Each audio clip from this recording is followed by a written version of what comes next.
Alrighty.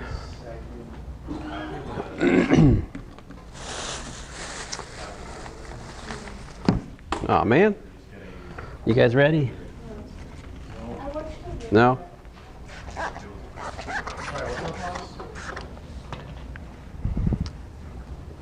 Let's see here.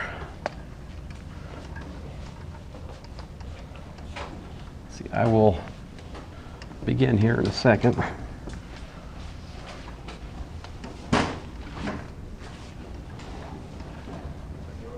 We begin with a word of prayer. So, Heavenly Father, we thank you for this day. Again, I thank you for this class, for these students. Just ask you to just bless our work today. Help us to understand a little bit more about college algebra, and just help students to be encouraged if they're struggling. Lord, in your name I pray, Lord Jesus. Amen. All right, so today I must talk about function operations and what else here? I guess I'm supposed to talk about even odd functions with you guys just a little bit. So let me just remind you, f of minus x equals to f of x makes f even. If we have f of minus x equals to minus f of x, f is odd. All right. So example 1. Somebody tells you the graph of a function is given, and it looks like this.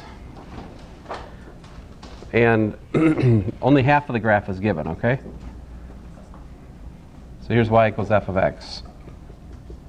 And then given f even, graph the rest of the graph. So what would it look like?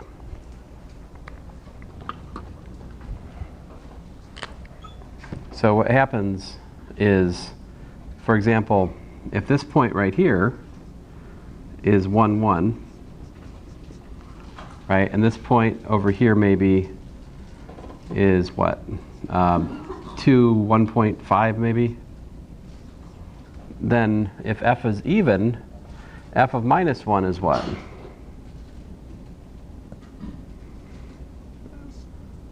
It's also equal to 1, right? So f of minus 1 is equal to f of 1. And then f of minus 2 is equal to 1.5. So basically it's the same pattern, but reflected. If I could do it exactly, it would be just a mirror reflection. This is what an even graph would look like. On the other hand, if the graph was odd, if the function was odd instead of even, then the rest of the graph would have looked like this. Like that, if f was odd. So the odd function, so like, let me just give you another example. Example 2, quintessential even functions, just this one. Y equals x squared, it's even. Example 3,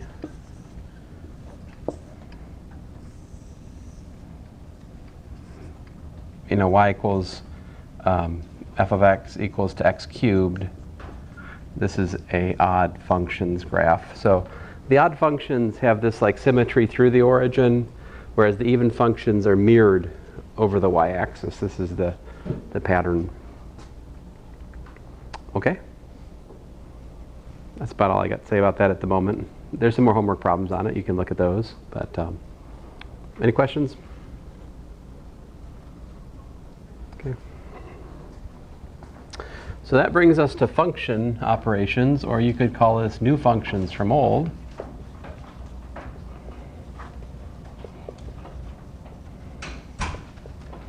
And so here, I'm going to define f plus g of x, f minus g of x, f times g of x, f divided by g of x, f composed with g of x, and finally g composed with f of x. We're going to define every last one of these guys. All right.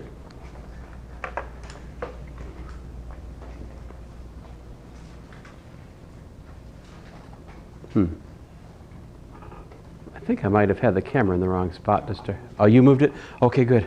I was like, huh, thank you. My mind plays tricks on me sometimes, you know.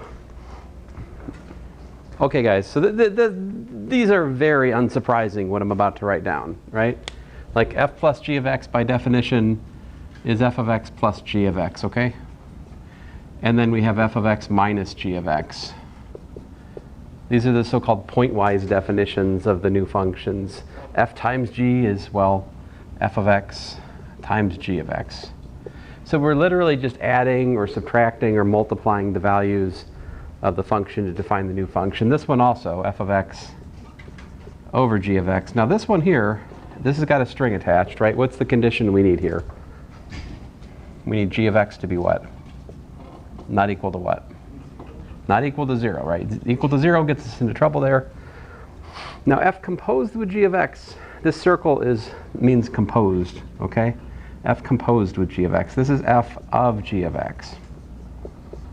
And this one is g of f of x. Now the condition for the f of g of x, we need the following. We need that g of x is an element of the domain of f of x, right? And this one, we need that f of x is an element of the domain of g of x, technically, to make that composition. A little bit more terminology for you guys. In the composition, we have one thing that's the inside function and one thing that's the outside function, and they're different, all right? The inside function, the outside function. And you see g composed with f and f composed with g, they're not at all the same thing. All right, we're going to see that. Let's look at an example. So, example 1, let me make up some formulas for you guys. Let's suppose f of x is, oh, I don't know, x cubed plus 8. And g of x will make 2 plus the square root of x. Let's calculate the formulas for all of these things, okay? Let's calculate the formulas for every last one of these guys. So first of all, you guys tell me, what's f plus g of x equal to?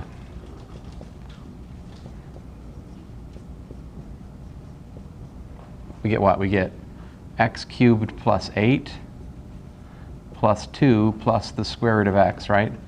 I guess I can clean it up, right? That's actually what? X cubed plus the square root of x plus 10. I like to write my number last. I don't know, whatever. It's not especially exciting there, but there you go. There's the formula for the sum of the functions. How about the difference? We get what? We got x cubed. I'm going to do the simplification in my head. So x cubed minus the square root of x, 8 minus 2 is 6. So there you go. There's the formula for f of x minus g of x. All right. How about the product of the functions? What's fg of x?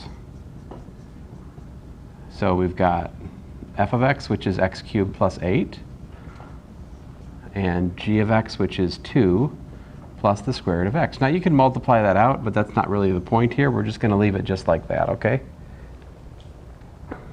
I'd like to point something out to you. This is just product of algebraic functions, right? So since, if you think about it, numbers commute, right? So I could just as well write this as 2 plus the square root of x times x cubed plus 8, right? Which would be literally g of x times f of x, right? And by definition, that would be gf of x. All right? When is it the case that two functions are equal? What does it take for two functions to be equal? Oof, I just realized I never talked about this in the other section. That's bad. You guys get a better deal always. Listen, two functions are equal only if they agree on every single input. So like f of x equals to g of x only if it's true for every x in the domain. And they have to have matching domains as well. But this calculation right here shows you that fg is equal to gf. See, it doesn't matter whether you multiply f times g or if you multiply g times f, the same formula results. Okay? All right. How about f over g?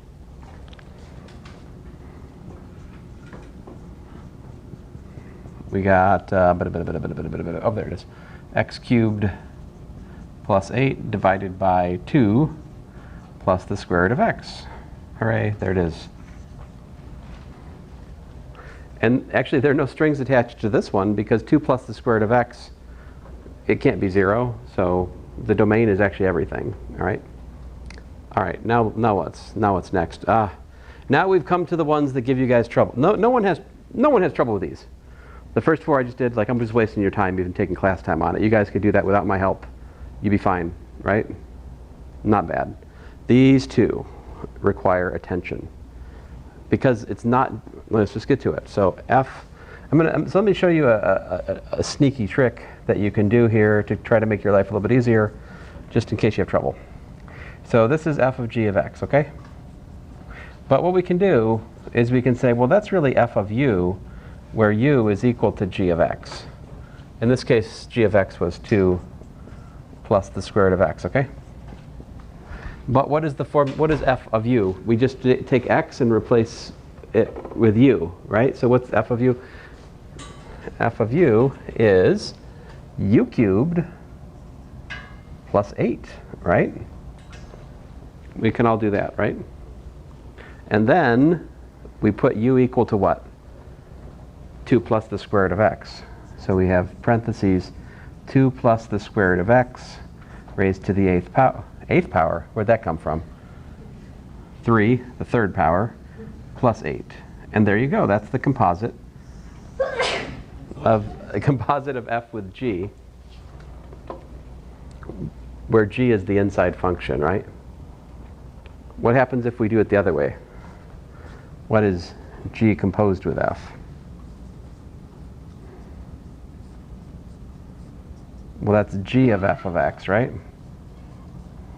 Which is equal to g of w, where w is equal to f of x, right? And here f of x is x cubed plus 8, okay?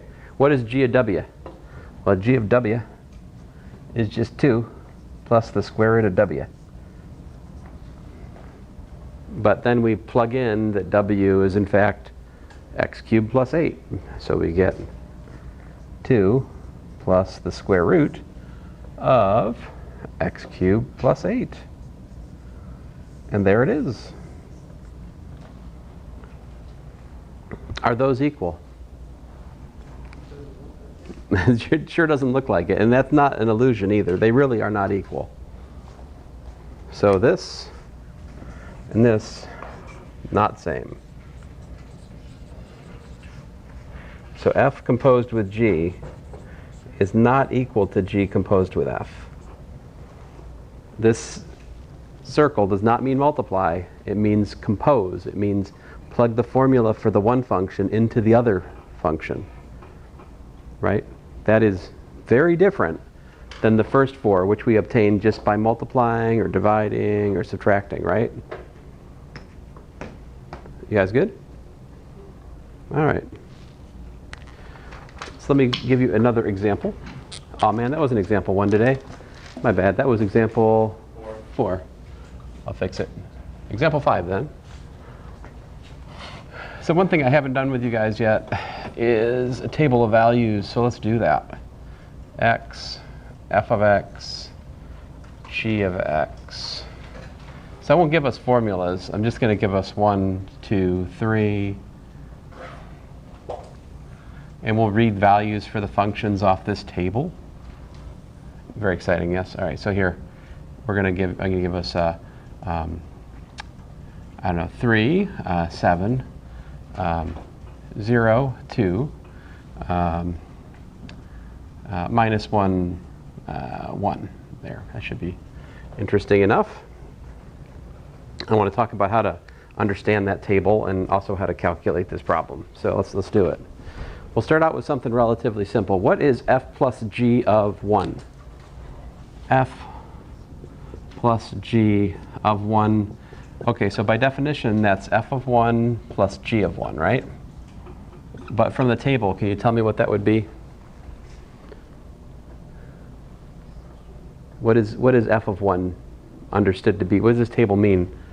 This right here, right, is supposed to be f of 1. So f of 1 is 3. G of 1, right here, it's 7. So this is 10. Let's try another one here. What is f times g of 2? I heard a 0. That would be correct.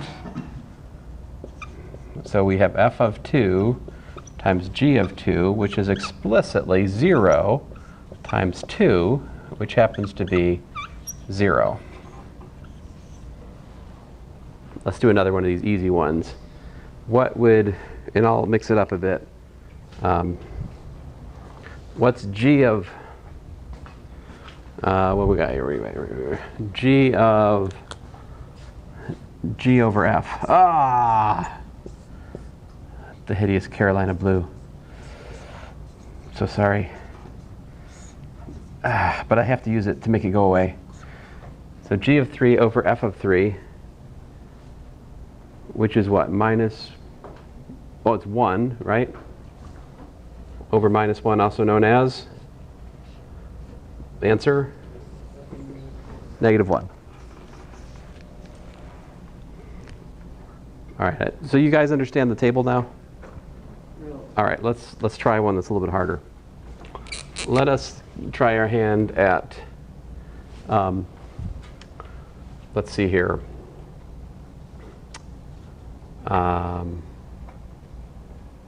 G of f of 2. So, and I really should have started with g composed with f, right, which is equal to this, and then that's g of what?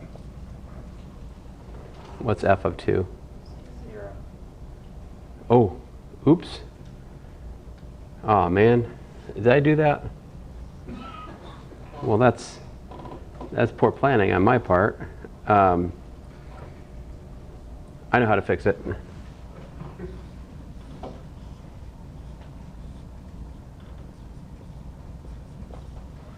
There we go. G of 0 is 42. All right, there we go. I fixed it. Sorry about that. My bad. Let's try that again. What is f composed with g of 2 equal to? We'd have f of g of 2. What was g of 2 equal to? G of 2 is 2, so that gives us f of 2, which is equal to 0. All right, there we go. That's what I meant to do last time. Sorry, guys. Let's try another one. What would f of g of 3 be equal to?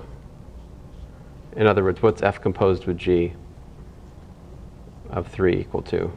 Well, it's, sorry, I'm having trouble. F composed with g of 3 is equal to f of g of 3, which is what? F of g of 3 is 1, right? So that's f of 1. What's f of 1? What's that? 3? 3. Okay.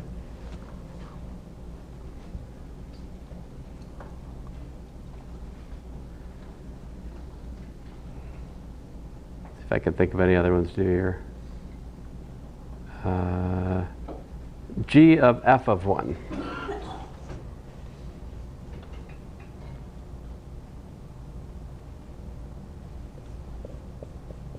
would be what? That's g of f of 1. What's f of 1 equal to? 3, so that's g of 3. What's that equal to? 1. I hope I've convinced you that we have to, with the composite, we don't just multiply the numbers, right? We don't just add them. We have to think through which goes to which goes to which, right? You have to actually think through where the numbers go and pay attention to the definition of the composite. That's my message for you. Now, example 6 is my last example about functions for now. And so a natural question to ask about these, thank you. You got it? Okay. A natural question to ask about these is like, what do they mean graphically? And I really don't have anything much to tell you about the graphical meaning of pretty much any of these, but I can talk about addition pretty easily, and there's something interesting to say here. So like, suppose my one function looks like this. All right, there's y equals f of x. And suppose my g of x looks like that.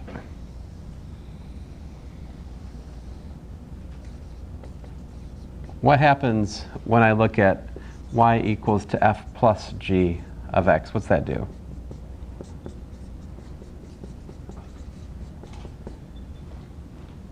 I was trying to make these exactly symmetric, so like they're just mirrors of each other. What happens when you add the numbers any place? What do you get? Imagine that they're completely symmetric above and below, okay? So like if this is 1, right? Then this one down here is -1, okay? If this is a half, then this is like -1/2. So I heard a 0. That's exactly right. We would get 0. So this is equal to 0. So if we add two functions which are opposites of each other in this case, they can zero out, right? This is an example of, well, if you think about this, if you think about x as time, actually, these would be waveforms. And so this is like how noise-canceling headphones work, right? Through something called destructive interference. You add the opposite wave to it, and they cancel out and give you nothing. This is actually how noise-canceling headphones work. Have you guys ever seen like soap bubbles on cars that have the, or like soap bubbles on water? There's like all those like colors of the rainbow in it. That's also an example of destructive interference. What you have is like the waves of light that are reflecting off the front of the film versus the back of the film. They're out of phase like this, and they cancel to give you black in certain spots. Whereas it depends on the frequency of the light. So the different colors have different frequencies, and the different frequencies have different wavelengths.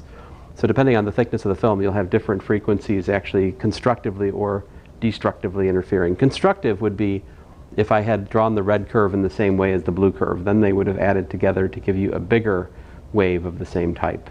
This is how this works. But that's all function addition, really, if you want to think about it that way. And then somebody in the earlier section asked me for a real-life example of function composition. That was an unpleasant question. Like, I don't have a good answer to that, except that, well, I told them what I always tell students, which is like, well, do you believe you're real? He said, well, yes. I said, so you'll be composing functions on the test in about 2 weeks. So it's a pretty good real-life example. People don't like this example for some reason. I don't know. But, anyway, that's it for new functions from old. We can talk more about it if you have more questions, but I'm going to go on now to our next big topic, which is, so I would say these things we're doing in some sense are a little bit qualitative, right? We're not really, I don't think there's a skill here we're necessarily learning, except perhaps the skill of function composition. There's a skill there. I don't think this is really anything particularly new or difficult, like adding, multiplying, dividing. The function composition, admittedly, there's something there you need to practice. What I'm about to do will require you to spend some time practicing, and it's important.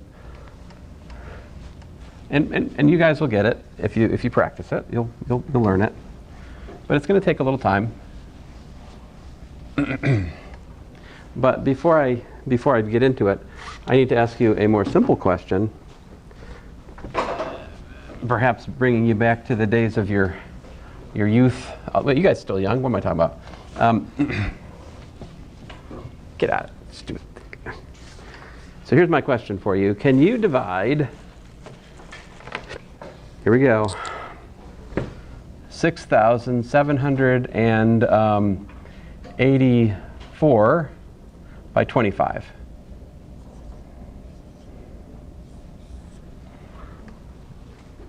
Can you calculate that? Can you work it out for me?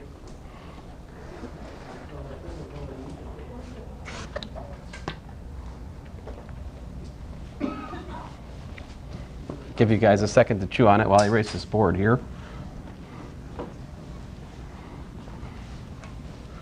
You say it doesn't divide?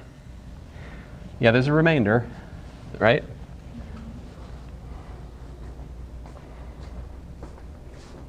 So let me go through the steps, right? How do we do this? We go, how many times can we put 25 into 67? Yeah, twice, right? So 2 times 25 is 50. So I subtract that. And I get, what do I get? 17. I bring down the 8. And how many times can I bring 25 into 178? 7. I heard a 6, I have a 7. 7. We got to come to a consensus. Math is by consensus. What's that? 7. 7? Okay. 7 times, so that's a 175, isn't it? And I subtract, I got myself a 3. I bring down my 4, and you got 1, right? 25. We get what, 9? At this point, we're done, right? This is the remainder. You're done when the number down here is smaller than the number that's the divisor, right? Or the dividing number, if you like. What does this calculation mean? This calculation means that 6,784 divided by 25 is equal to 271 plus 9 over 25. Or another way you could look at this, what it's saying is that 6,784 is actually equal to 271 times 25 plus 9. You can either look at it like this, which is what we dominantly do in like school math, or you could look at it like that. This is what this is saying is I can fit 25 copies of 271 inside 6,784. However, if I do that, I still need 9 more to get to the number, right? Think of it that way. So this brings us to polynomial long division.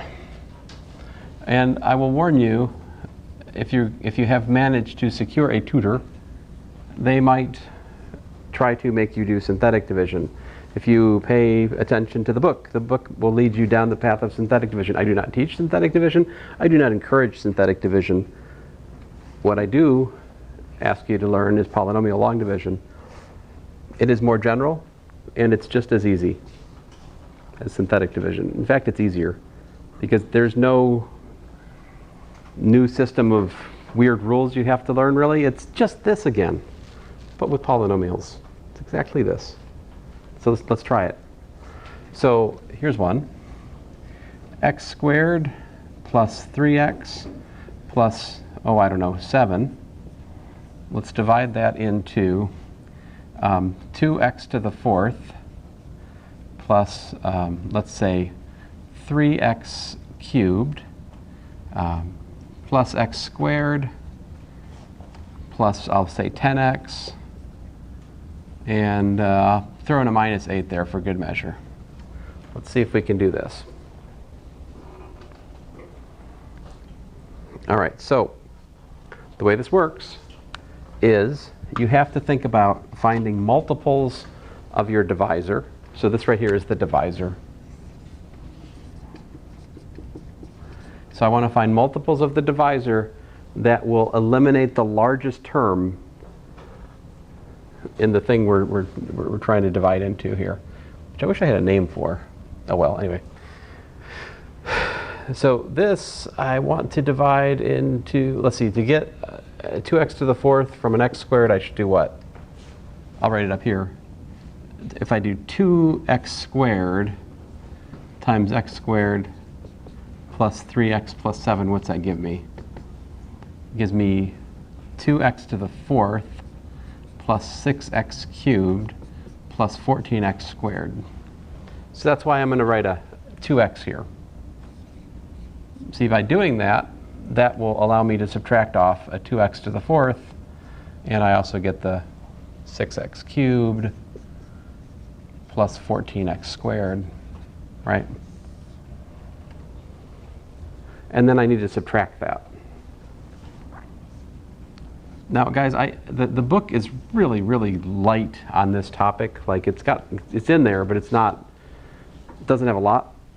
And so I have a PDF that has like 10 pages of examples of this to give to you, so that you have many more examples to look at as you're practicing or whatever.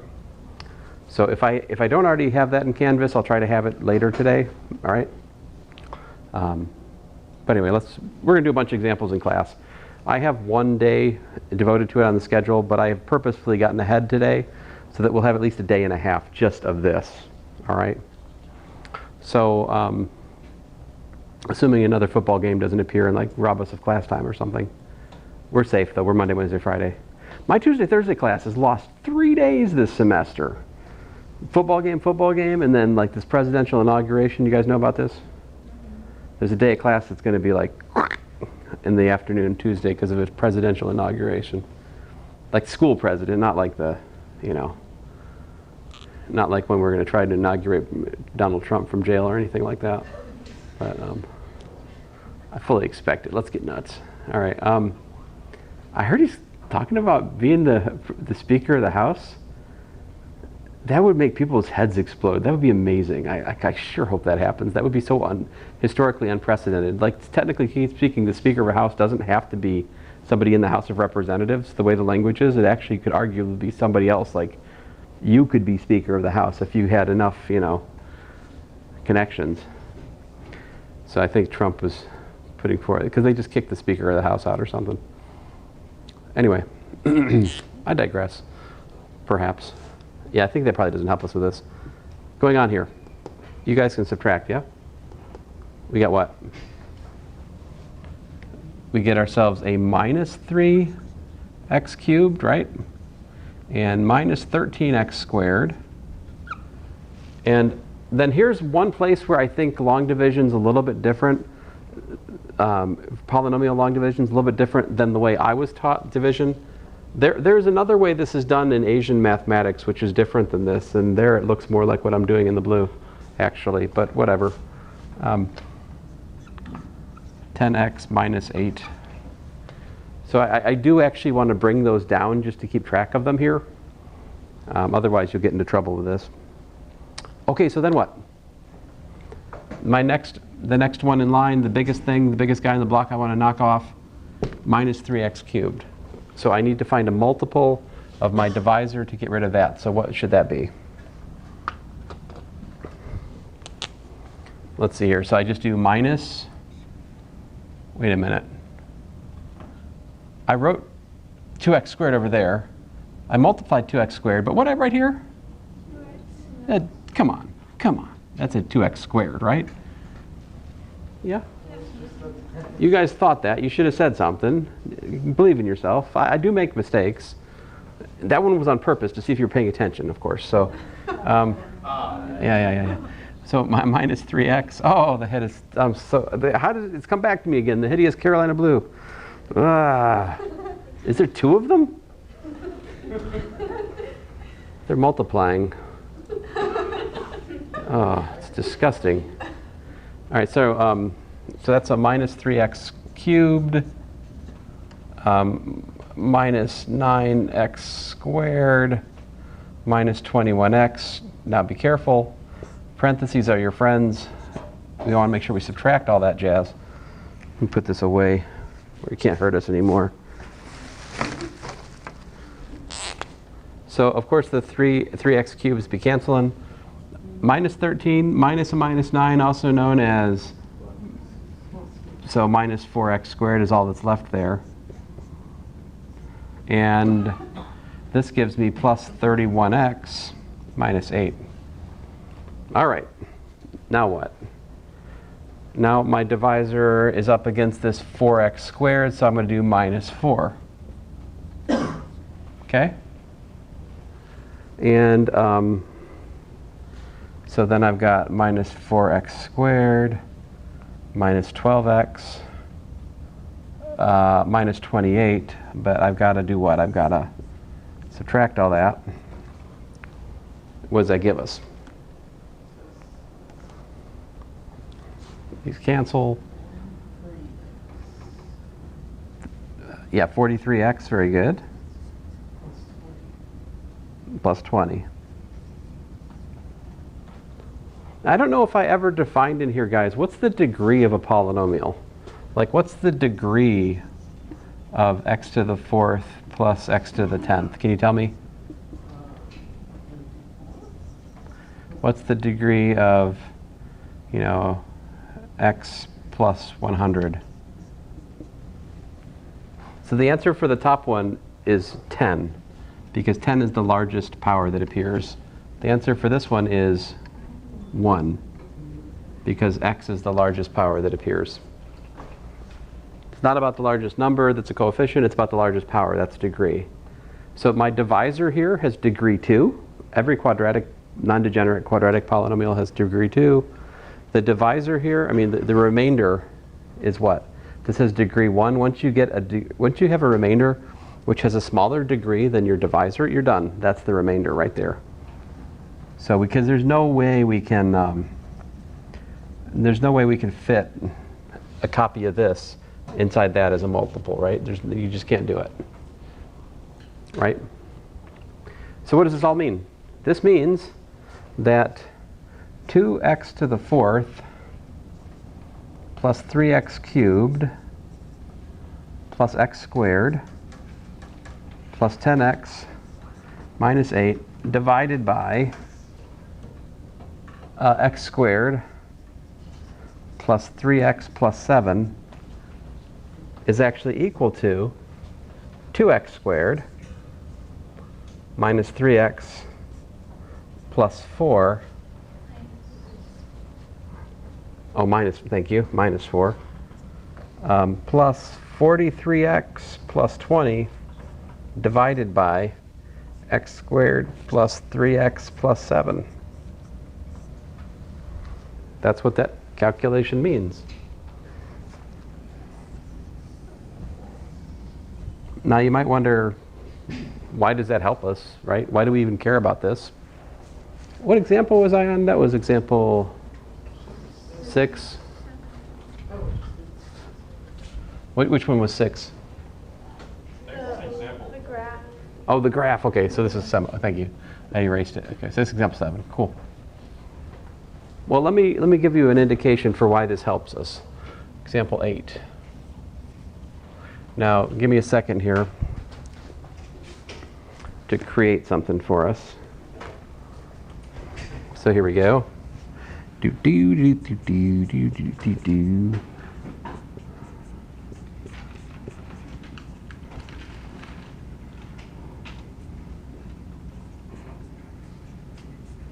All right. So we have f of x equals x to the power 4 plus 2x cubed. All right.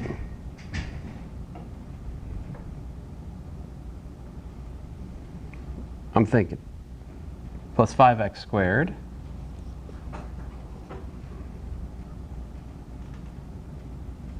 plus 8x plus 4. Hopefully I didn't make a mistake. We'll find out soon. All right. And fun fact, f of minus 2i, or plus 2i, let's say plus 2i, is equal to 0. Factor f of x completely.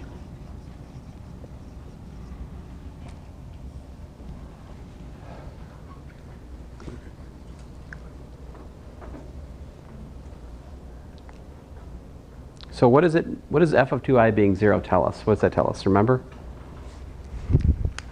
The complex factor theorem. This means that x squared plus 4 is a factor. That's what the complex factor theorem told us in that case. Remember the, do you guys remember what I'm talking about?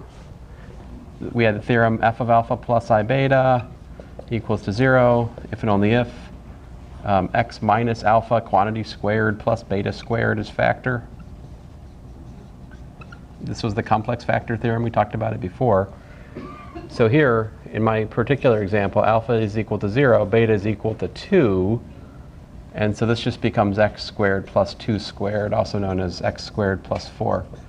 So I should have x squared plus 4 as a factor of f of x. Ah, it was close. It was close. And so we worked this problem before. Not this one exactly, I don't think, but problems like it. And it was a little bit of a hassle because the process of factoring x squared plus 4 out was kind of annoying. We had to do some kind of funny stuff with like inventing letters and equating coefficients and things. Well, now we have a better way because we can just divide. Let me show you how. So what we'll do is we'll take f of x here.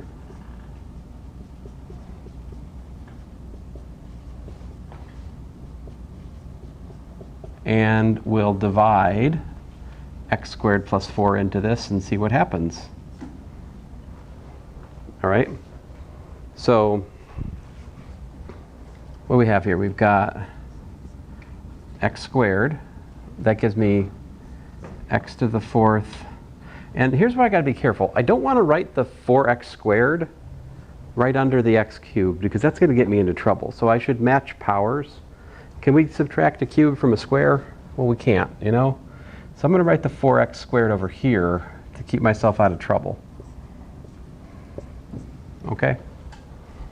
That didn't happen in the last example because the divisor had a linear term, so it kept giving us terms of every order as we took multiples of it. But this one, it skips past the linear term, so we're missing that term here, all right? Okay, so then I subtract. And I get 2x cubed plus x squared plus 8x plus 4. And then I look at this. OK, how do I get a 2x cubed from an x squared plus 4? Well, it's pretty obvious. I do what? Plus 2x. Very good. And so that gives me 2x cubed plus a 4x. So I put that over here. Be careful to line them up.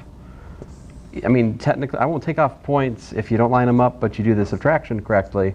But typically, when people don't line them up, they end up like accidentally subtracting unlike powers, which is not allowed. It's, you know, you can't subtract apples from oranges or dogs from cats, I suppose. Let's see here. So that gives us an x squared. And what we got here?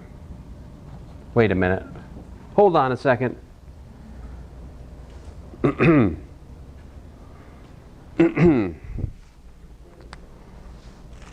Anyone care to make a correction there?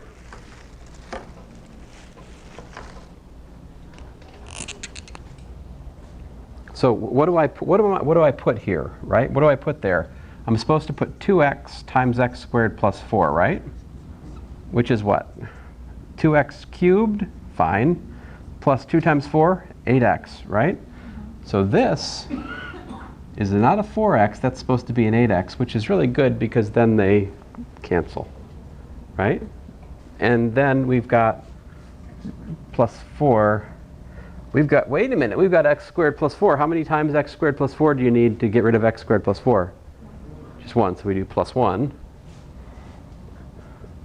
And that brings x squared plus 4 down here, and our remainder, gloriously, 0. It had better be, if it's a factor, the remainder better be 0. So what does this all mean? This means that our f of x we can write as x squared plus 4 times what? Well, times x squared plus 2x plus 1. See, we didn't have to think about how to factor it because polynomial long division factored it for us. Algorithmically, really. And can you do more? Can you factor that? I said to factor completely over the reals. Can you factor this? Come on, starting the weekend depends on it. It's the only thing that's keeping us from stopping class. Come on, come on. Someone. Plus. I like the plus. I'm going to give you the plus 1. And then I heard, did someone else say plus 1? Look, if you multiply this out, we get 1 times 1 is 1.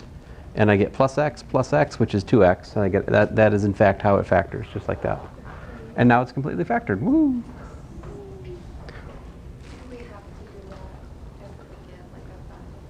It depends on the instructions, but like if the question was to factor completely, then yeah, I mean you would do the long division and then try to see how that, then you try to factor anything that you're left with.